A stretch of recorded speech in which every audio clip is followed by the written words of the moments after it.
how to change the dice. So simply, let's follow the steps right here. It says change die setting is 0080.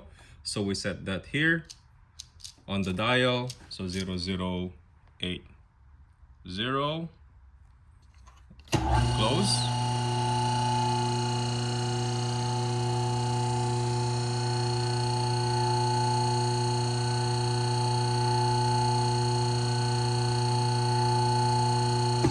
You see that lit up, so that means the crimper is now fully closed, and then we can grab our change gun and get the die.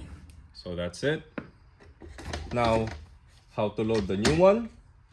So for example, we need an 18 die. We simply look at the chart right here, you know, whatever hose we're working with. So for example, we're working with a number 4 hose. We need an 18 die right there, die number 18.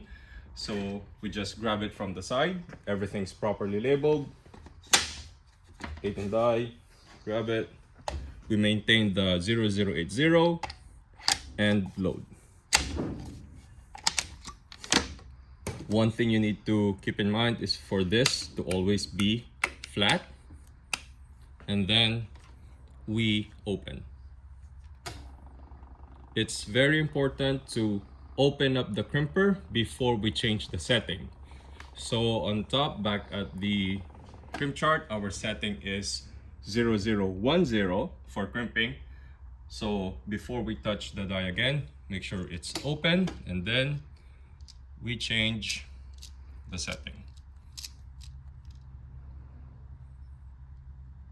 like that, and now we can proceed with crimping. Now let's say you're on site and this thing broke. One thing of changing the die is with this manual tool. So let's just close. We go back to the 0080. So for example, we're changing again.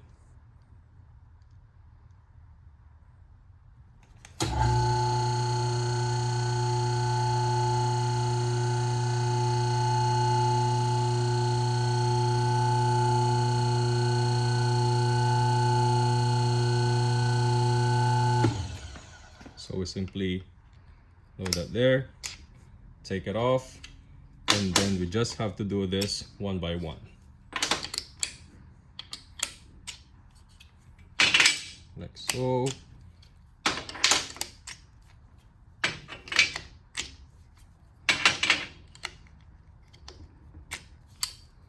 And to load the new one, it would simply be grabbing the die that you need. For example, we need the 42, and then just kind of manually loading it like that. So this is a backup tool, but of course, the most handy thing is having a easy gun, change gun always ready.